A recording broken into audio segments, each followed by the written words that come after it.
नमस्कार, मैं रमाकांत गुप्ता। आप देख रहे हैं नेशन 24 न्यूज। रुक करते हैं अगली खबर का। उत्तर प्रदेश के मुख्यमंत्री योगी आदित्यनाथ ने बाराबंकी की तहसील रामनगर क्षेत्र के लोधेश्वर धाम में दर्शन पूजन कर महादेव का अभिषेक किया। सीएम ने बाबा भोलेनाथ की आरती भी उतारी और ईश्वर से सुखी, स्वस्थ व समृद्ध उत्तर प्रदेश की कामना की। मंदिर परिसर में डमरू वादन संग उनका स्वागत किया गया। मुख्यमंत्री ने स्थानीय कलाकारों की हौसला अफजाई भी की। मुख्यमंत्री ने दर्शन पूजन के उपरांत निर्माणाधीन कॉरिडोर का अवलोकन भी किया और कार्यों के निरीक्षण के उपरांत अधिकारियों को आवश्यक दिशा निर्देश भी दिए। दर्शन पूजन के बाद मुख्यमंत्री लोधेश्वर महादेव मंदिर के पीछे प्रांगण में आयोजित कार्यक्रम स्थल पर पहुंचे। उन्होंने यहाँ बच्चों का अन्नप्राशन किया और उन्हें खिलौने देकर दुलारा पुचकारा। सीएम ने प्रदर्शनी का अवलोकन किया और बच्चों से उनके मॉडल के बारे में जानकारी भी दी। साथ ही बच्चों को चॉकलेट भी दी। मुख्यमंत्री ने कार्यक्रम स्थल पर दिव्यांगों को ट्राईसाइकिल प्रदान की। इस मौके पर बाराबंकी के विकास को लेकर लघु फिल्म भी दिखाई गई। मुख्यमंत्री योगी आदित्यनाथ ने रामनगर एवं दरियाबाद विधानसभा क्षेत्रों के लिए 542 करोड़ से अधिक लागत की 82 विकास परियोजनाओं का लोकार्पण एवं शिलान्यास भी किया तथा विभिन्न जन कल्याणकारी योजनाओं के लाभार्थियों को भी सम्मानित किया। और बाराबंकी की इस पावन धरा को, जो हजारों वर्षों की विरासत को अपने साथ समेटे हुए है, और उस विरासत के प्रतीक के रूप में लोधेश्वर महादेव का यह पावन मंदिर पारिजात का महाभारत कालीन अक्षय वट के रूप में पारिजात का वह वृक्ष, इसके साथ ही कुलेश्वर महादेव मंदिर, इन सभी स्मृतियों को हमारे साथ सजे हुए बाराबंकी की इस पावन धरा को, जिसे हम सिंचित करती है मां सरयू और आदि गंगा के रूप में विख्यात गोमती नदी, इस पावन धरा को मैं कोटि कोटि नमन करते हुए आप सभी का अभिनंदन करता हूं।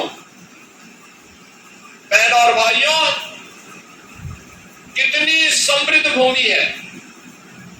विरासत के साथ साथ कितनी प्रतिभाशाली विभूतियों को देने वाली ये धरती है, और स्वाधीनता आंदोलन की अलग जगाने में भी इस भूमि का क्या महत्व है। हम जब इसके इतिहास को पढ़ते हैं तो देखते हैं तो गौरव की अनुभूति होती है। संत कवि बैजनाथ, संत कवि चतुर्भुज दास, संत कवि जगजीवन दास के साथ ही रविदत्त मिश्र, श्री शंकर दयाल अवस्थी, पंडित महेश दत्त शुक्ल, गुरु प्रसाद सिंह मुंगेश समेत तमाम ऐसे साहित्यिक विभूतियों को भी इस धरा ने भारत के साहित्य आकाश में उपलब्ध करवाया है। बहनों और भाइयों, देश की आजादी के लिए, देश की स्वाधीनता के लिए अपने रणबांकुरों के साथ बलिदान हुए राजा बलभद्र सिंह चहलारी की ये पावन धरा हमें सदैव राष्ट्र भक्ति के लिए, राष्ट्र अपनी भारत माता के प्रति समर्पण का भाव पैदा करती है। तो यहाँ के युवाओं की प्रतिभा, कभी केडी सिंह बाबू की हॉकी के एक प्रतिभाशाली खिलाड़ी के रूप में उन्होंने उस टीम का प्रतिनिधित्व किया जिसने भारत को मेडल दिलाने का काम किया था। ओलंपिक में भारत के प्रतिनिधित्व की टीम को आगे बढ़ाने में योगदान दिया था। वह भी बाराबंकी की ही धरा में पैदा हुए थे। करण को अत्यंत आनंद की अनुभूति हुई। कितना प्राचीन विरासत है, कितने सौभाग्यशाली है आप। इस जनपद में भगवान लोधेश्वर महादेव का आशीर्वाद प्राप्त होता है। अगल बगल के कई जनपदों के श्रद्धालु यहां आते हैं, लेकिन मंदिर जीर्ण शीर्ण स्थिति में, कोई पुरसा हाल नहीं। ये देश 1947 के पहले हम मान सकते थे गुलाम था, पराधीन था, लेकिन 1947 में देश की आजादी हुई थी।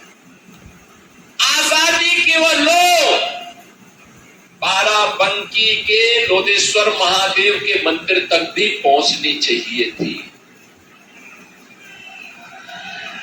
नहीं पहुंच पाई। आजादी के बाद वह लोग कब्रिस्तान की बाउंड्री वाल के लिए तो प्राप्त हुआ, लेकिन लोधेश्वर महादेव के मंदिर को नहीं प्राप्त हुआ। हॉकी के लिए जिन्होंने भारत के राष्ट्रीय खेल हॉकी के लिए पूरा जीवन समर्पित किया, ऐसे केडी सिंह बाबू के हवेली के लिए नहीं वह पैसा उपलब्ध हो पाया था। पारिजात के महाभारत कालीन उस वृक्ष के संरक्षण के लिए नहीं हो पाया था। आज मुझे बताते हुए गौरव की अनुभूति हो रही है। बहनों और भाइयों, हमने भारत के विरासत के प्रतीक बाराबंकी की पहचान भगवान लोधेश्वर महादेव के इस पवित्र मंदिर के कॉरिडोर के लिए भी धनराशि स्वीकृत कर दी है। और आज मैंने देख करके अत्यंत आनंद की अनुभूति हुई, कितना भव्य कॉरिडोर बन रहा है काशी विश्वनाथ धाम की तर्ज पर। काशी विश्वनाथ धाम की तर्ज पर अब हमारे लोधेश्वर महादेव मंदिर का भी कॉरिडोर बनेगा, और आने वाला हर श्रद्धालु, चाहे वह बाराबंकी का हो, अयोध्या का हो, बहराइच का हो, गोंडा का हो, सीतापुर, लखीमपुर, लखनऊ, उन्नाव, हरदोई, रायबरेली, अमेठी, फतेहपुर और पूरा बुंदेलखंड क्षेत्र भी आता है। जो भी आएगा अभिभूत होकर के जाएगा और बदले में आशीर्वाद और धन्यवाद आपको देकर के जाएगा। विरासत, ये विरासत सनातन धर्म की पहचान है। याद रखना, इसी विरासत के संरक्षण के लिए, सनातन मूल्यों की रक्षा करने के लिए, यहां पर जो मैं कह रहा था कि अलग अलग समय में अलग अलग महापुरुषों ने अपना योगदान दिया। राजा बलभद्र सिंह चलारी जी ने भी अपना बलिदान इसी बात को लेकर के दिया था। देश की आजादी के लिए अपने रणबांकुरों के साथ उन्होंने ब्रिटिश हुकूमत की चूलें हिला दी थी। मात्र 18 वर्ष की उम्र में वो लड़े थे। मात्र 18 वर्ष, क्या उम्र होती है 18 वर्ष की, लेकिन देश की आजादी के लिए उससे बढ़कर के कुछ नहीं हो सकता। और यही तो काम किया था राजा बलभद्र सिंह ने, यही काम किया था कवि लाखन पासी जी ने, यही काम तो किया था देश की इसी गुलामी से मुक्त करने के लिए, देश की स्वाधीनता को बनाए रखने के लिए महाराजा बिजली पासी ने। यही तो योगदान दिया था महाराज सुहेलदेव ने, यही तो योगदान दिया था महाराणा प्रताप ने, छत्रपति शिवाजी महाराज ने और गुरु गोविंद सिंह जी महाराज ने। आज हम स्मरण करते हैं इसलिए क्योंकि देश की स्वाधीनता को बनाए रखने के लिए उन्होंने अपना योगदान दिया। और ये मेरी सरकार का सौभाग्य है, हमारी सरकार ने महाराज सुहेलदेव का भव्य स्मारक बहराइच में उसी स्थान पर बनाया है जहां पर महाराजा सुहेलदेव ने एक विदेशी आक्रांता सालार मसूद को मारा था। उसकी पूरी सेना के साथ उसको चकनाचूर किया था। उसी स्थान पर हमने भव्य कॉरिडोर बनाया है, भव्य कॉरिडोर महाराजा सुहेलदेव का बनाया है।